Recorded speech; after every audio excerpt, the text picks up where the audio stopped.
오늘 이 아침 우리에게 주신 말씀 보겠습니다. 예레미야 애가 3장 1절로 18절의 말씀을 함께 보기 원합니다. 하나님, 오늘도 우리를 깨워주시고 아버지 이른 아침 하나님 말씀 앞에 서게 하시며 감사함을 드립니다. 아버지 이 말씀으로 우리를 조명하여 주시고 이 말씀 때문에 하나님을 더 생각하며 하나님 앞에 아버지 하나님 간절한 마음을 갖도록 인도하여 주시옵소서. 부족한 용 감춰주시고 하나님 영광만이 드러나게 인도하여 주시옵소서. 예수님의 이름으로 기도합니다. 아멘. 할렐루야. 오늘도 이 시간 우리가 다른 곳에 있지 않고 하나님 앞에 나오신 여러분 주님의 이름으로 환영합니다. 우리는 현재 이 세상에서 호흡을 하면서 살아가고 있습니다. 세상에서 살아간다고 했는데 그렇다고 해서 다 세상의 문화 속에 있어야 되는 것은 아닐 것입니다. 그렇죠? 무슨 말일까? 우리 저 그리스도인이 있어야 하는 곳은 바로 하나님 앞입니다. 그곳은 말씀과 함께하는 곳이며 하나님 앞은 예배가 있는 곳입니다. 기도와 찬양이 있는 곳입니다. 이것이 바로 거룩한 삶이다 라고 말할 수 있겠습니다. 때문에 오늘 이 시간도 말씀 앞에 나오신 여러분을 주님의 이름으로 환영합니다. 하나님과 함께하는 우리는 이 시간 우리의 삶을 매우 잘 살아가는 것이다 라고 말할 수 있겠습니다. 이 시간도 하늘로부터 임하는 은혜와 축복이 가득하기를 또한 축원합니다. 아멘. 우리는 지금 예레미야 애가를 묵상하고 있습니다. 성경을 여러분 보죠? 성경을 본다고 하지만 이 예레미야 애가는 우리가 그렇게 참 자주 접하는 성경은 아닙니다. 그러나 모든 성경이 다 하나님의 감동으로 된 것처럼 때로는 어렵기도 하고 때로는 잘 이해되지 않기도 하지만 우리의 신앙생활에 꼭 필요한 그런 메시지들이 담겨 있습니다. 먼저 예레미야 애가에 대한 배경을 잠깐 봅니다. 맨 끝에 애가라고 붙잖아요. 애가라고 하는 이 제목, 이 단어의 그 뜻은 바로 슬픔을 담고 있는 노래다라고 하는 뜻입니다. 슬픔을 담고 있는 노래이다. 어떤 슬픔인가 보면은 바로 예루살렘의 멸망에 대한 슬픔을 담고 있습니다. 예루살렘의 성전은 회파되었습니다. 왕들은 포로가 되어서 적국으로 끌려갔습니다. 또한 백성들도 당연히 잡혀서 포로가 될 수밖에 없었습니다. 참 어떻게 전국이 이럴 수 있을까요? 이때 예레미야 선지자가 참 안타까운 마음으로 정말 심장이 찢어지는 것 같은 고통으로 이 모습을 보고 있는 겁니다. 그 마음, 그 심정을 노래한 것이 바로 이 예레미야 애가입니다. 우리는 성경을 통해서 이스라엘 그 나라 민족의 흥망성쇠를 잘 알고 있습니다. 그래도 하나님께서 이스라엘 민족을 택하셔서 하나님을 섬기는 민족, 예배하는 사람들로 삼으셨습니다. 놀라운 축복입니다. 그들도 처음에는 이 은혜에 감격해서 하나님을 참 잘 섬기는 듯 했습니다. 그러나 그들은 거룩하게 살지 않았습니다. 하나님께 반역했고 우상을 잘 섬기기도 했으며 또 말씀을 따라 살지 못했습니다. 우리가 주목하는 것은 하나님께서 이들의 계속되는 반역, 죄악에 진노하셨다라고 하는 겁니다. 하나님은 노하기를 더디하시는 분이죠. 그 인내하심, 그 더디하심은 그 어느 것과 또 비교할 수 없고 그 어느 누구와도 비교할 수 없을 정도로 아주 놀랍습니다. 이렇게 오래 참으시는 분이 세상에 이 이스라엘의 반역에 대해서 참다 결국은 하나님께서 벌하실 때가 된 겁니다. 바로 이 사실을 우리는 주목해야 됩니다. 하나님의 인내하심이 어느 정도까지인가 우리 잘 알고 있죠. 우리가 구원받기까지 어떤 사람에게는 하나님께서 20년을 넘게 참아주셨고요. 또 누구에게는 30년, 누구에게는 50년, 심지어 60년이 넘게도 하나님을 기다려주시고 참아주신 분이기도 합니다. 시편 103편 8절은 이렇게 말합니다.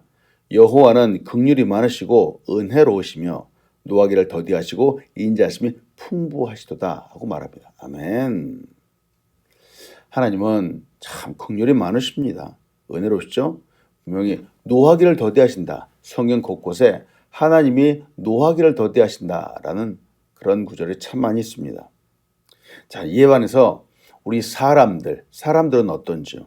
특히 조급한 사람들은 누군가를 보자마자 바로 판단해 버립니다. 아, 저 사람은 나쁜 사람이구나. 아, 저 사람은 일을 잘 못한 사람이네 하고 이런 식으로 보자마자 바로 판단하고 규정 지어버립니다. 이 말을 다른 말로 하면은 세상은 참아주지 않는다는 것이죠. 세상은 우리 사람들을 기다려주지 않습니다. 무엇인가 잘하는 사람이 되기까지 기다려주지 않습니다. 때문에 바로 보고 바로 판단하고 바로 결정을 내려버립니다. 넌 틀렸어. 이렇게 말하는 것이 바로 세상적인 관점이죠. 그러나 우리 하나님은 어떠신지요? 우리가 믿고 의지하는 하나님은 우리가 구원받고 하나님의 자녀가 되기까지 길이 참고 기다려주시는 분입니다. 참 대단합니다. 이 하나님이 또 놀라운 것은 우리를 함부로 판단하지 않으신다라고 하는 것이죠. 물론 우리 다 알고 계시죠. 하나님 우리가 얼마나 연약한 존재인지 다 알고 계시죠. 그럼에도 불구하고 또 기다려주시고 또 기다려주십니다. 때문에 여러분 도전합니다. 우리가 하나님 믿는 사람이라면 예수를 닮아가는 사람이면 우리 역시 하나님을 본받아야 되겠습니다. 예수님을 닮아가야 되겠죠. 우리도 기다려줄 수 있어야 되겠습니다. 사람을 보면서 너무 쉽게 함부로 판단하고 너무 함부로 정죄하고 그러면 안 되겠습니다. 여러분, 우리도 인내심을 갖고 견딤을 갖고 좀 기다려 주십시오. 가장 가까이 있는 우리 가족 그렇고요. 우리 친구들 그렇고 우리 교회 공동체 사람들이 그렇습니다. 이 세상에 완벽한 사람이 어디 있겠습니까? 이렇게 조금씩 기다려주면서 이들이 성숙해가고 또 온전해질 때까지 계속 옆에서 기다려주는 것이죠. 이게 바로 하나님의 마음입니다. 우리는 이 마음을 닮아가야 되겠습니다. 때문에 오늘 이 본문을 통해서 여러분과 같이 나누고 싶은 첫 번째는 고난 중에서도 소망을 품으십시오 라는 겁니다. 고난 중에서도 여러분 소망을 잃지 않고 소망을 꼭 품으십시오. 어려움 중에 소망을 품는다 쉽지 않습니다. 그러나 갖고 있던 희망을 놓치지 마십시오. 꼭 붙잡으십시오. 누구나 소망, 희망 이것을 생각합니다. 마음에 품죠. 이 소망과 함께 살아가기 원합니다. 그렇지 않은 사람은 아마 없을 겁니다. 그런데 여러분 우리의 삶도 한번 봅니다. 이런 시간이 가면서 우리 안에 있던 이 소망이라고 하는 것, 희망이라고 하는 것이 점점 강렬해지지 않습니다. 오히려 사라지면 사라졌지 더 강해지는 경우들이 그렇게 많지 않습니다. 왜 그런지요? 이유는 과거의 실수, 또 잘못, 절망을 우리 안에서 버리지 않기 때문에 그렇습니다. 자, 다시 한번 말씀드립니다. 소망과 희망이 점점 약해지는 이유는 내 안에 우리의 과거의 실수와 잘못, 절망들을 버리지 않고 그대로 쌓아두기 때문에 그런 겁니다. 소망을 갖고 있는데 동시에 과거의 절망도 품고 있는 겁니다. 여전히 갖고 있는 겁니다. 그러면은 점점 의욕이 사라질 수밖에 없습니다. 후회가 점점 더 크게 다가오게 되는 것이죠. 지난번에도 말씀드렸죠. 우리에게 과거의 실수, 잘못이 있는 것은 사실입니다. 이것이 없는 사람이 어디 있겠습니까? 그런데 이 과거의 실수 여전히 붙잡고 있다는 것은 하나도 도움이 안 됩니다. 꿈을 붙잡고 소망을 붙잡고 희망을 붙잡고 있어야 되는데 문제는 과거의 잘못을 붙잡고 있는 겁니다. 여러분, 우리 과거의 잘못들, 실수들 다 흘려보내십시오. 집중하지 마십시오. 소망, 희망에 집중하십시오. 이 소망을 품자라고 하는 이 이야기를 다른 말로 하면은 절망을, 우리를 힘들게 하는 것들을, 실수를 다 버리자라고 하는 뜻입니다. 버리자라고 하는 것이죠. 오늘 본 말씀 예레미야 애가 3장 1절로 9절을 봅니다. 여호와의 분노의 매로 말미암아 고난 당하는 자는 나로다. 나를 이끌어 어둠 안에서 걸어가게 하시고 빛 안에서 걸어가지 못하게 하셨으며 종일토록 손들어 자주자주 나를 치시는도다. 나의 살과 가죽을 쇠하게 하시며 나의 뼈를 꺾으셨고 고통과 수고를 쌓아 나를 애우셨으며 나를 어둠 속에 살게 하시기를 죽은 지 오랜 자 같게 하시도다. 나를 둘러싸서 나가지 못하게 하시고 내 사슬을 무겁게 하셨으며 내가 부르짖어 도움을 구하나 내 기도를 물리치시며 다듬은 돌을 쌓아 내 길들을 막으사 내 길들을 굽게 하셨도다. 여호와 하나님, 이 하나님은 여기서 보니까 때때로 분노하시는 분입니다. 하나님의 분노, 우리의 하나님이 오래 참으시는 분인 것은 사실이지만 결정적인 죄악들, 불순종, 교만에 대해서는 하나님께서 반드시 벌하시는 분입니다. 지금 예레미야 선지자가 아주 고통스러워합니다.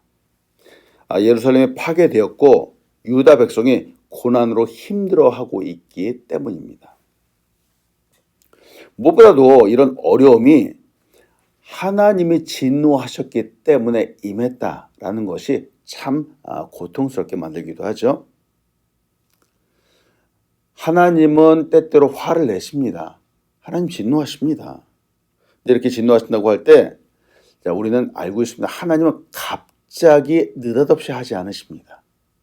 반드시 화를 내시기 전에, 진노하시기 전에 사실은 엄청나게 많은 경고를 미리 주십니다. 바로 선지자들을 통해서 바로 그랬죠. 하나님 심판이 있을 것이다. 하나님은 미리 다 알려주셨습니다. 지금은 예레미야 선지자이지만 이전에 엘리야 선지자도 있었고 엘리사 선지자도 있었고 요엘 선지자, 아모스 선지자, 이사야 선지자 등 수없이 많은 선지자들이 있었습니다. 이들이 하나님의 부르심을 받고 와서 사람들에게 선포했던 것은 죄악을 짓지 말자, 불순종하지 말자, 하나님께서 진노하신다라고 하는 그런 메시지였습니다. 이들이 사망을 받아서 한 일이 바로 그것이었죠. 하나님의 심판의 메시지를 전했던 것입니다. 경고였습니다. 거룩하게 살라라고 수없이 이들이 도전을 했습니다. 우리는 이런 경고, 선지자, 이런 상황들을 보면서 하나님이 어떤 분이신가를 분명히 생각해야 됩니다. 하나님은 심판하시는 분인데 심판하시기 전에 경고하시는 분입니다. 경고하신다라고 하는 이 이야기는 바로 돌이킬 수 있는 기회를 주신다라고 하는 겁니다. 즉 우리를 사랑하시고 아끼셔서 심판에 이르지 않도록 하는 것이 원래 하나님의 마음입니다. 문제는 이 인간이, 이 사람들이 죄를 범하는데 두려움이 없다라고 하는 것입니다. 죄에 대한 두려움이 없는 인간은 결국은 심판을 받을 수밖에 없는 겁니다. 없는 것이죠. 그런데 심판을 하시는 여기에서도 사실은 하나님의 놀라운 은혜가 담겨 있습니다. 하나님께서는 이 불순종하고 죄를 범한 이 사람들을 심판하시지만 하나님의 본래의 마음은 인생의 구원에 있다라고 하는 사실 여러분 믿으십시오. 맞습니다.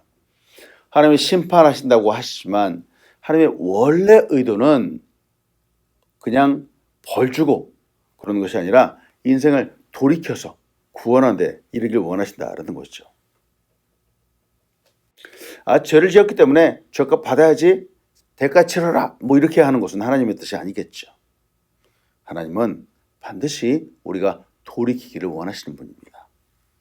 그래서 지금 예레미야가 이 사람들의 죄악들, 그들의 잘못을 마치 자신의 고통처럼 끌어안고 힘들어하고 괴로워하고 있는 겁니다.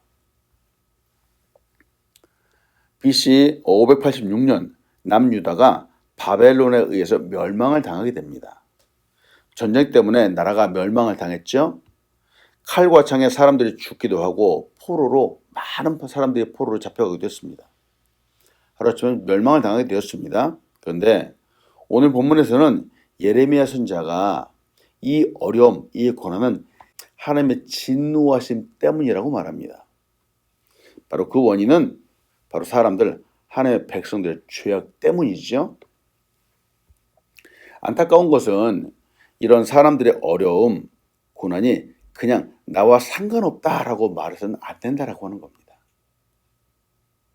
그 모든 어려움이 바로 나 개인이 당하는 것처럼 힘들다라고 지금 예레미야 선지자가 이렇게 말하고 있죠. 바로 이 사실을 우리는 오늘 생각해 봐야 되겠습니다. 마치 자신이 어두움 안에서 걸어가고 있는 것 같고 가죽이 쇠하는 것 같고 뼈가 꺾이는 것 같이 부서진다라고 지금 예레미야 선지자가 이렇게 말을 하고 있죠. 오늘 본 말씀 예레미야 애가 3장 12절로 14절입니다. 활을 당겨 나를 화살의 관역으로 삼으시며 화살통의 화살들로 내 허리를 맞추셨도다. 나는 내 백성, 내 모든 백성에게 조롱거리 곧 종일토록 그들의 노랫거리가 되었도다 하고 말합니다. 진짜 하나님의 심판을 받아야 되는 사람들, 대상들은 바로 이스라엘 백성들이죠. 그런데 예레미야 선지자는 마치 자기 자신이 고난을 받고 조롱을 당하는 사람이다라고 이렇게 표현을 합니다. 이걸 생각해 봅니다. 예레미야는 선지자이죠. 하나님의 사역을 위해서 부름받은 사람입니다. 그래서 이제 그의 생각도 그렇고 지금 그의 반응도 그렇고 조금은 남다릅니다. 무슨 뜻일까? 나라와 민족을 위해서 지금 안타까워하고 있고 눈물을 흘리기도 하며 목숨을 걸고 바른 길을 가라고 외치고 있습니다. 바로 이게 선지자의 사명이기도 합니다. 그런데 이런 사명, 이런 마음, 이런 행동을 꼭 예레미야와 같은 사람만 해야 되는 것인지요? 사실 이와 같은 사명이 오늘 살아가는 우리 그리스도인에게도 있어야 하지 않는지요?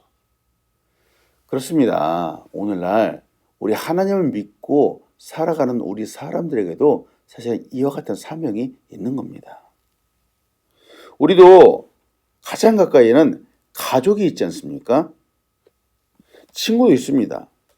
우리도 이 살아가는 가족의 죄악이나 잘못을 그냥 넘어갈 수 없습니다. 바른 마음을 갖고 있는 사람이라면 가족의 잘못들, 이 죄악을 보면은 당연히 안타까워해 주어야 됩니다. 바른 길을 가도록 경고해 주어야 됩니다. 말을 듣지 않으면 회초리를 들어서라도 바른 길을 가도록 그들을 인도해 주어야 됩니다. 이것이 바로 우리의 사명입니다. 우리 하나님을 믿고 섬기는 사람의 사명이라고 할 수 있죠. 물론 미국에서는 이제 말 그대로 회초리를 들고 매를 때린다 그러면 큰일 나기도 합니다만 지금 한국도 만만치 않습니다. 과거에 회초리를 맞기도 하고 잘못할 때 그 경고를 들었을 때 오히려 이때가 아이들의 인생 가운데는 더 복되었던 삶이 아닌가라고 생각을 해보죠. 여러분, 사랑하는 가족이 잘못된 길을 가고 있고 또 잘못을 범하고 있는데 여기에 대해서 안타까워해야 하는 거 이건 당연합니다. 이게 사랑하는 가족의 반응이지 않는지요. 가족이 그릇된 길로 가는데 그냥 내버려 두면 안 됩니다. 가족이기 때문에 나의 마음을 치면서 안타까워해야 됩니다. 가족이기 때문에 그렇습니다. 그렇지만 안타까워하고 가슴을 치는 예레미야는 그 마음에 품은 것이 또한 있었습니다. 바로 하나님에 대한 소망입니다. 여호와의 인자하심이죠. 내일 본문입니다. 예레미야 애가 3장 22절로 23절에 이렇게 말합니다. 여호와의 인자와 긍휼의 무궁하심으로 우리가 진멸되지 아니함이니이다. 이것들이 아침마다 새로우니 주의 성실하심이 크시도소이다. 아멘. 예레미야 선지자가 지금 가슴을 찢는 듯한 안타까움 중에 있습니다. 바로 사람들을 보면서 안타까움 되는 고난 중에 있습니다. 참 너무 힘들 가운데 있죠. 그런데 결국은 그럼에도 불구하고 하나님을 바라보고 있습니다. 바로 하나님의 심판이 있지만 그럼에도 하나님의 그 마음의 진심을 다시 생각하고 있습니다. 그래서 소망을 품고 있다라고 하는 겁니다. 여러분, 고난 중에서, 어려움 중에서 다시 하나님을 바라보십시오. 그리고 그 마음속에 품었던 소망을 결코 잊지 마십시오. 바로 이것이 우리 그리스도인의 바른 마음 자세입니다. 우리는 물론 하나님의 심판, 하나님의 책망을 생각해야 됩니다. 그런데 여러분, 아까도 말씀드렸죠? 하나님의 이 심판 속에 담겨있는 하나님의 의도는 단순한 멸망이 아니라고 하는 것이죠. 책망하신다. 이 책망의 본질을 기억하십시오. 우리가 회복되는 것입니다. 구원받는 것입니다. 하나님의 분노하심은 사실은 회초리와 같습니다. 회초리. 옛날에 부모가 자식들을 회초리를 때릴 때 그냥 단지 미워서 때리는 것이 아니죠. 바로 사랑의 매라고 하는 것이 있었습니다. 이렇게 하나님이 진노하실 때 여기에서는 불순물을 제거하고 정금과 같이 되어서 결국은 우리를 거룩한 사람으로 만들기 원하시는 겁니다. 순전하게 하시려는 하나님의 사랑이 들어있음을 우리는 기억해야 됩니다. 로마서 5장 9절은 우리에게 이렇게 말합니다. 그러면 이제 우리가 그의 피로 말미암아 의롭다 하심을 받았으니 더욱 그로 말미암아 진노하시면서 구원을 받을 것이니 라고 말합니다. 예수 그리스도 십자가로 인해서 결국 그 원래의 목적과 의도는 바로 우리의 구원이었습니다. 오늘도 하나님에 대한 소망, 예수의 십자가의 소망을 바라보십시오. 그리고 기억하십시오. 그리고 마음에 품으십시오. 하나님의 진노하심 가운데 늘 우리를 사랑하고 우리를 구원하신다라고 하는 이 사실을 여러분 놓치지 마십시오. 토머스 브룩스라고 하는 분이 이렇게 얘기했습니다. 소망은 가장 어두운 먹구름 속에서 하늘을 볼 수 있게 해준다라고 말합니다. 우리의 삶 가운데 어려움이 있을 수 있습니다. 그렇죠? 앞이 보이지 않는 정말 숨쉬기조차 힘든 그런 상황들도 있을 수 있습니다. 그러나 말씀드렸습니다. 하나님을 사랑하는 자는 극한 어려움 가운데서도 하나님의 정말로 우리 사람들에게 의도하는 바가 무엇인지 바로 알고 소망을 품는 것입니다. 그 어두운 구름 가운데서도 바로 하늘을 바라보는 것이죠. 말씀 마칩니다. 우리 인간은 죄를 범합니다. 이제 이렇게 죄를 범하는데 한 번으로 정신 차려서 바른 길에 가면 좋겠지만 그렇지 않지요? 사람들은 때로는 지속적으로 죄를 범하기도 합니다. 이때 말씀을 통해서 사람을 통해서 수없이 경고하시지만 사람들은 잘 듣지 않습니다. 결국은 심판을 받게 됩니다. 그런데 그 심판 속에 그 고난 속에 하나님의 사랑이 함께 있다라고 하는 사실을 여러분 바라보십시오. 이 사실을 믿으십시오. 하나님은 우리가 돌이키기 원하시는 분입니다. 그냥 단순히 멸망당해서 없어지는 걸 원하시지 않죠. 때문에 하나님은 지금도 우리를 기다리십니다. 우리의 삶 가운데 때로 어려움이 있을 때 여러분 결코 우리의 마음속에 하나님이 우리를 사랑하신다라고 하는 이 사실을 소망을 꼭 품으십시오. 때문에 오늘도 승리하는 우리가 되길 간절히 축원합니다. 아멘. 기도하겠습니다. 하나님 감사합니다. 오늘도 예레미야 얘기를 통해서 하나님의 진노 가운데 담겨있는 하나님의 진심이 무엇인지 보았습니다. 하나님 어려운 순간들 때때로 힘든 순간들이 있지만 하나님의 그 진심 하나님 우리를 향한 이 사랑을 결코 놓지 않는 우리 사람들 될 수 있도록 인도하여 주십시오. 오늘도 하나님의 놀라운 말씀 가운데 승리하도록 축복하여 주시옵소서. 예수님의 이름으로 기도합니다. 아멘.